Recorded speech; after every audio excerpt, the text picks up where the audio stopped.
So there's some books of tafsir that not everyone can or should read, especially beginners in the pursuit of knowledge. There are only strong scholars who can study these books. Some may become confused with the contents and drift away from the right path in regards to Aqidah, our belief. The first book is Al-Kashf wal-Bayan al-Tafsir al-Quran by Al-Thalabi. We say Rahimullah, Al-Thalabi Rahimullah, because he actually was a good man and he was not careful when reporting certain things. He died in 427 after Hijrah. With regard to the tafsir, the following may be noted.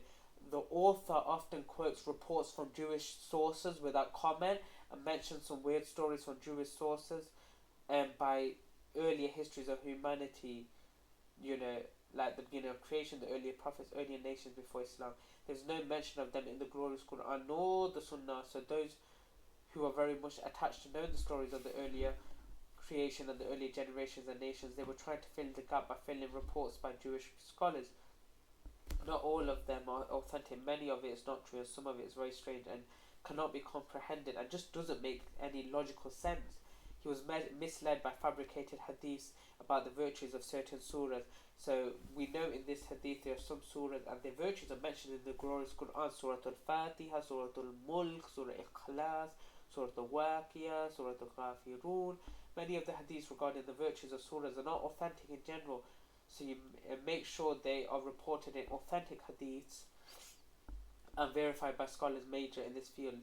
Ibn Hajar, Ibn Asqalani, Al-Imam Al-Bani, these are great scholars, Asqalani, and these are many scholars who devoted their time to verify this information, and many scholars point out this issue about the virtues of surahs. One has to be careful.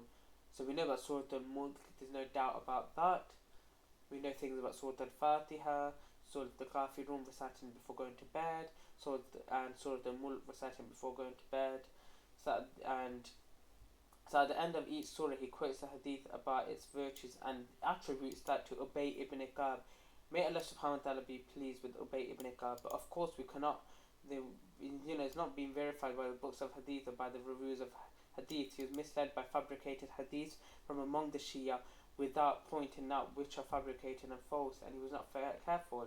And Shaykh al-Islam ibn Taymiyyah, may Allah have mercy on his soul, said in introduction to Usul al-Tafsir, Al-Thalabi in and of himself was good and religiously committed, but he did not know what he was doing. He narrated whatever he found in the books of Tafsir, kept taking the reports regardless of whether it was sound or fabricated. He did not distinguish. The book has some scientific value and was early authored books in Tafsir, but we can find some reports. Only scholars with knowledge of Tafsir and Arabic language and Aqidah can find the best and true authentic reports within all of these collections.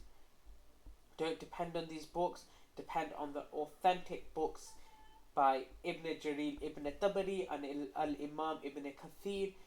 Take the reports from them and later on become a teacher or a strong student of knowledge in this field. Then you can depend on the other books and find the truth. But this is not for you. This is this is not for them. This is a warning against them. So be very careful. I'll leave you here for Manila. I'm going to talk in the next video about another book that you should sort of avoid. So yeah, Assalamu alaikum wa rahmatullahi wa barakatuh.